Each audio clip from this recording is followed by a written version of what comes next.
बोलिए वृंदावन बिहारी लाल की जय। बोलिए मोर मुकुट बंसी वाले की जय। बोलिए सांवरे सरकार की जय। बोलिए लखदाता की जय। जय जय श्री राधे। जय जय श्री राधे। जय जय श्री राधे। बोलिए वृंदावन बिहारी लाल की जय।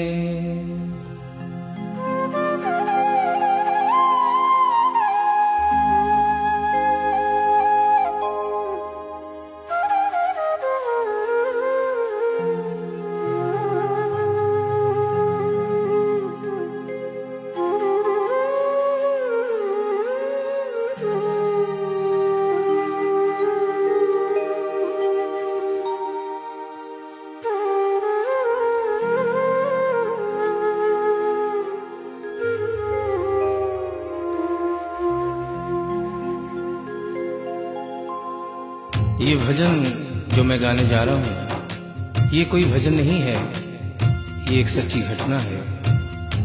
गीता प्रेस गोरखपुर से एक पत्रिका निकलती है, कल्याण, जिसके अंदर ये एक दिल्ली का वाकया छपा था।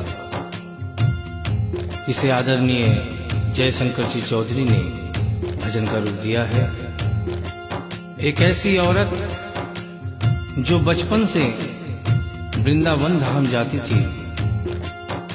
समय अपने रफ्तार से चलता रहता है। समय गुजरता गया, वो बड़ी हो गई, विवाह के योग्य हो गई, उसका विवाह हो गया, लेकिन वृंदावन धाम जाना नहीं छोड़ा। थोड़े दिनों के बाद प्रभु की कृपा से बाल बच्चे हो गए, लेकिन वृंदावन धाम जाना नहीं छोड़ा। समय गुजरता गया, बच्चों की भी शादी हो गई, लेकिन वृंदावन धाम जाना नहीं छोड़ा। नाती पोते हो गए, लेकिन वृंदावन धाम जाना नहीं छोड़ा। लेकिन कहते हैं कि बुढ़ापा एक ऐसा कड़वा सच है जिसे हर इंसान को स्वीकार करना पड़ता है। उस औरत ने जब ये देखा कि अब शरीर साथ नहीं देता, अंतिम बार वृंदावन धाम गई और वहां से कन्हैया की एक पीतल की मूर्ति खरीदकर अपने साथ अपने घर ले आई और बड़े प्यार से उसकी सेवा करने लगी। तो आइए उस औरत की जिंदगी में वो कौन सा वाकया हुआ, वो कौन सी घटना हुई, इस भजन के माध्यम से बता रहा हूं। भगत के वश में है भगवान, भगत के वश में है भगवान, भगत के वश में है भगवान, भगत के वश में है भगवान। भक्त बिना ये कुछ भी नहीं है, भक्त बिना ये कुछ भी नहीं है, भक्त है इसकी जान। भगत के वश में है भगवान, भगत के वश में है भगवान, भगत के वश में है भगवान, भगत के वश में है भगवान।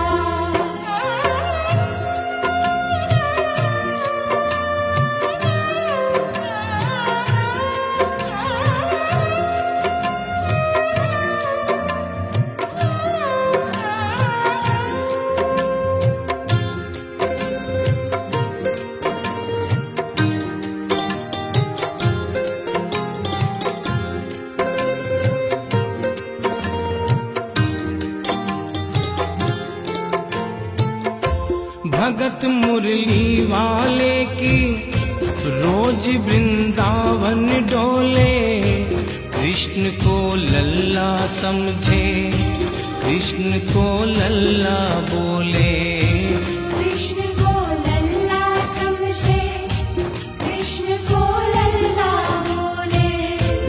श्याम के प्यार में पागल हुई वो श्याम दीवानी। अगर भजनों में लागे छोड़ दे दाना पानी। अगर भजनों में लागे छोड़ दे दाना पानी। प्यार करन वो लागी उससे, प्यार करन वो लागी उससे, अपने पुत्र समान। भगत के वश में है भगवान, भगत के वश में है भगवान। भगत के वश में है भगवान, भगत के वश में है भगवान।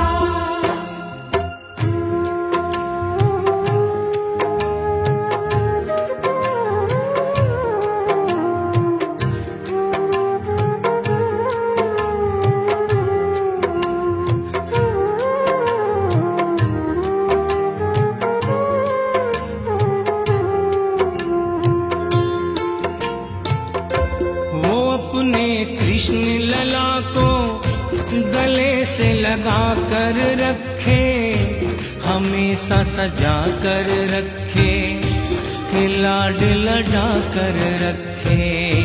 हमेशा सजा कर रखे, कि लाड लड़ा कर रखे। वो दिन में भाग के देखे, रात में जाग के देखे, कभी अपनी कमरे से शाम को झांक के देखे। कभी अपने कमरे से शाम को झांक के देखे। अपनी जान से ज्यादा रखती, अपनी जान से ज्यादा रखती, अपने लला का ध्यान। भगत के वश में है भगवान, भगत के वश में है भगवान। भगत के वश में है भगवान, भगत के वश में है भगवान। समय समय अपनी गति से चलता रहता है। थोड़े दिनों के बाद घर में जन्माष्टमी का त्योहार आया। उस दिन संयोगवश उस औरत की तबीयत बहुत ज्यादा खराब थी। वो अपने बिस्तर से उठ भी नहीं पा रही थी।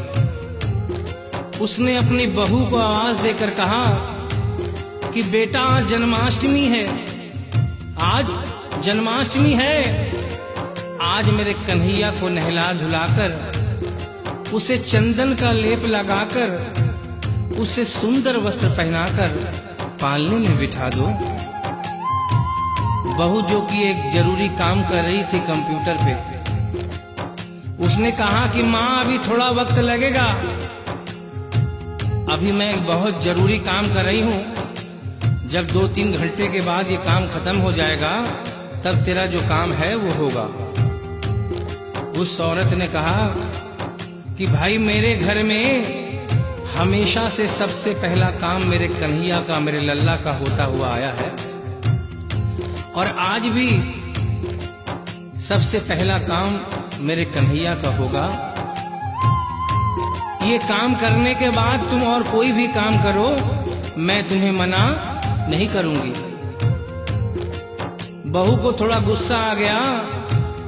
उसने गुस्से में आकर, झुंझलाकर झटके से कन्हैया की मूर्ति को उठाया। मूर्ति हाथ से गिर गई, और जो ही मूर्ति हाथ से गिरी, उस औरत के दिल से आवाज आई, वो लल्ला लल्ला पुकारे, हाय क्या जुल्म हुआ रे। बुढ़ापा बिगड़ गया जी, लाल मेरा कैसे गिरा रे। बुढ़ापा बिगड़ गया जी, लाल मेरा कैसे गिरा रे। और अपने बेटे को बुलाती है और कहती है क्या, जाओ डॉक्टर को लाओ, लाल का हाल दिखाओ। अगर इसको कुछ हो गया मुझे भी मार गिराओ। अगर इसको कुछ हो गया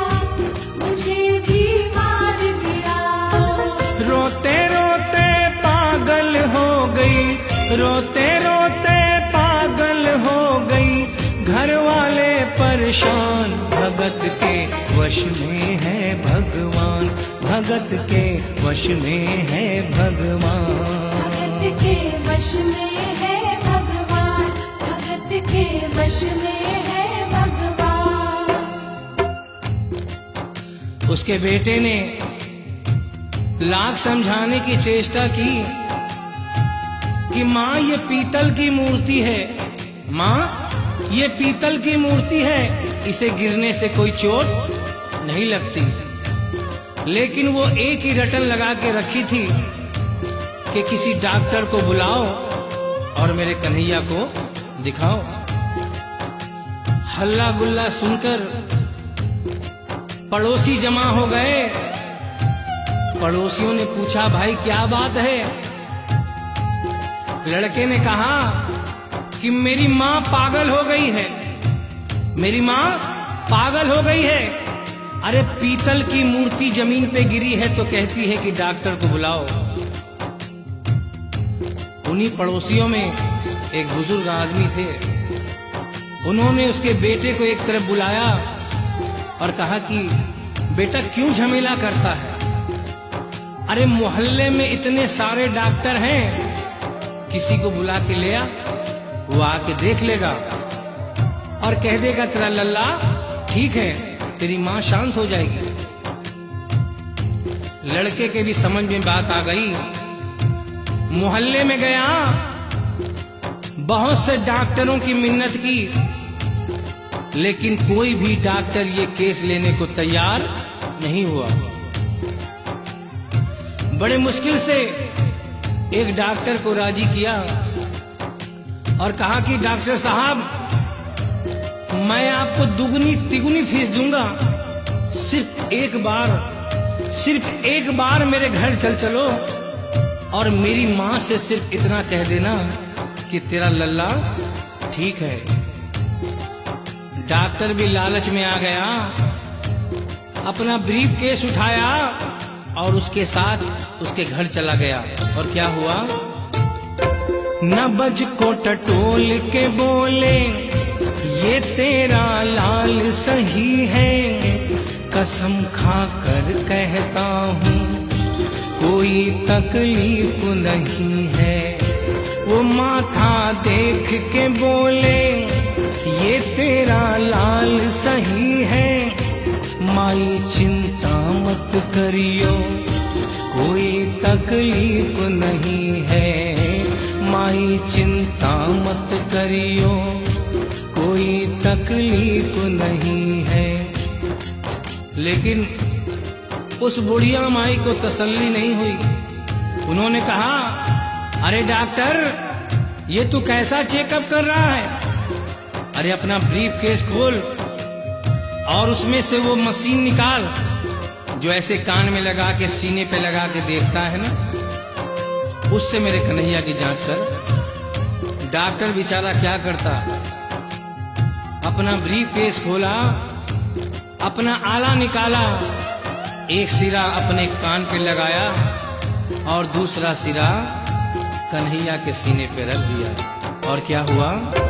जो ही सीने से लगाया पसीना जम कर आया, उसने कई बार लगाया और डॉक्टर चकराया, उसने कई बार लगाया और डॉक्टर चकराया।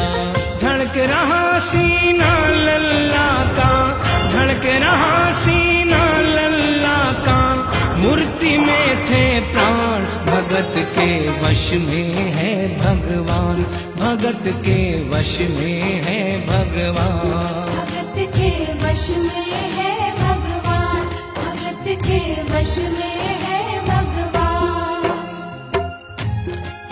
और डॉक्टर ने जब ये नजारा देखा, उसका माथा घूम गया। इतने दिनों तक जो साइंस की पढ़ाई की थी वो सारी की सारी धरी रह गई।